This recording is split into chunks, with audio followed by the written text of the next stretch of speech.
While most of us will never transition to handling professional working dogs with our household furry friends, there are some broad principles we can learn from olfactometer training with explosive detection dogs for our scent work, nose work journey. Let's get after it.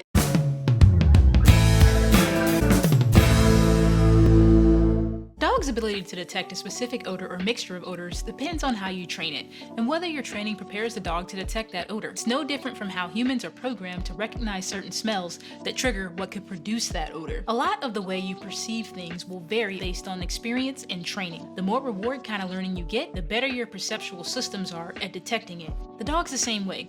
If you train a dog to detect something specific at a specific concentration. If you teach a dog to detect a small number of narcotics, and then one day that dog is asked to find thousands of pounds of that same narcotic, it's going to smell completely different because it's a much higher concentration than what the dog is used to smelling. An olfactometer is a great training aid for many dogs. You can use them to gauge the odor detection threshold of substances.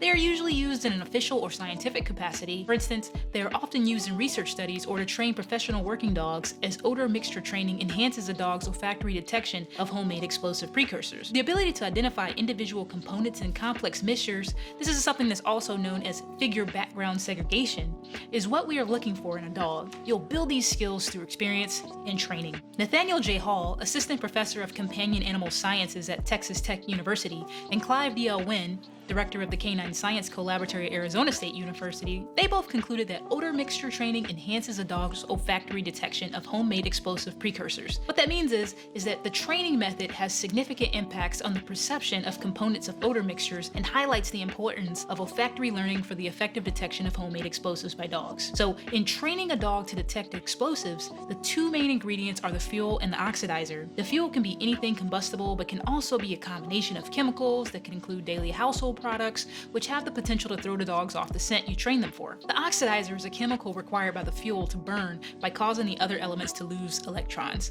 The most common oxidizing agents are oxygen, hydrogen peroxide, and halogens. So in this example, we don't necessarily want the dog to find the oxidizer. We want them to find it mixed with different fuel sources. We want them to learn that it doesn't matter what it's mixed with, but if you find the oxidizer in any of these kinds of ingredients, alert your handler. The training methods reward dogs for detecting the oxidizer in a mixture and ignoring mixtures that don't have it. Through earning rewards, dogs learn what humans expect them to detect. The goal is to find which class of trained dogs will be the most accurate and most discriminating in detecting mixtures with or without the oxidizer. If you train the dog on a whole bunch of different concentrations so the dog knows if it smells something somewhat similar, it should probably go ahead and alert to that, the dog is going to be more likely to generalize a broader range of concentrations. This is the same that you would expect from a dog when you train them to work on common elements for canine scent work, such as birch, anise, cloves, or cypress. You would expect that most dogs need hundreds of repetitions to generalize, find it, before it's advisable to make it harder and ask the dog to show me. It would be best if you built the value of odor before you test that value.